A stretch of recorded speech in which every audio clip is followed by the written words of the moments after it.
সাথীর মুখে নাকি জুতা ছুঁড়ে মেরেছেন, ঘটনা সত্যি? হ্যাঁ, ঘটনা সত্যি। আমার অডিয়েন্স আছে, আমি হচ্ছে গিয়ে কাজ করতেছি, আমার ভিউ ব্যবসা দিতেছি, সো আমাকে বের করাটা তো ইজি না। বা আরোহী এত সস্তা জিনিস না সবার মতো। এখন অনেকেই বলবে, আরোহী তুমি কি করে বললা, এটা কোনো প্রমাণ আছে? প্রমাণ তো আমি নিজেই, আমি তো একটা টিম মেম্বার, আমি তো স্টিল টিমে। কিছুদিন ধরে সোশ্যাল মিডিয়াতে চলছে শায়লা সাথীকে নিয়ে সমালোচনা।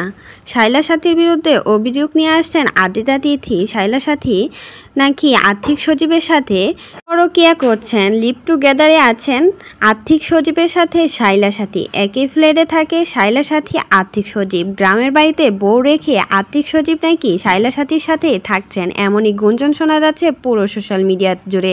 শায়লা সাথী এই বিষয় নিয়ে মুখ খুলেছিলেন, একটা লাইভে এসে বলেছিলেন, আর্থিক সচিব ভাইকে আমি ভাইয়ের মতো দেখি, ও আমার বড় ভাইয়ের মতো আমাকে স্নেহ করে ভালোবাসে।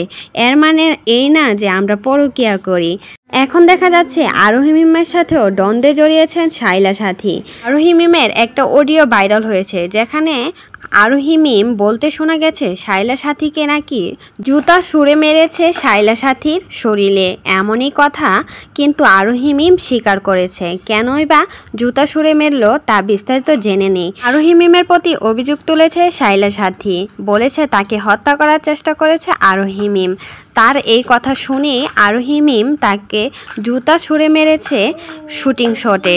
এই নিয়ে চলছে পুরো সোশ্যাল মিডিয়াতে তোলপাড়। হয়তো এখন আরোহী মিমের কথাগুলো শুনে শায়লা সাথীকে দোষ দিচ্ছে, বলছে শায়লা সাথী হয়তোবা মেয়েটা ভালো নয়, ভালো থাকার অভিনয় করছে, আমাদের চোখের আড়ালে হয়তোবা আর্থিক সচিবের সাথে কোনো কিছু চলছে, তাই তো তার সাথে সবাই এরকম দ্বন্দ্বে জড়িয়ে যাচ্ছে। শায়লা সাথীর বিরুদ্ধে অভিযোগ আছে, শায়লা সাথীর কারণে অনেক আর্টিস্ট ব্যাংকিং ছেড়ে দিয়েছে।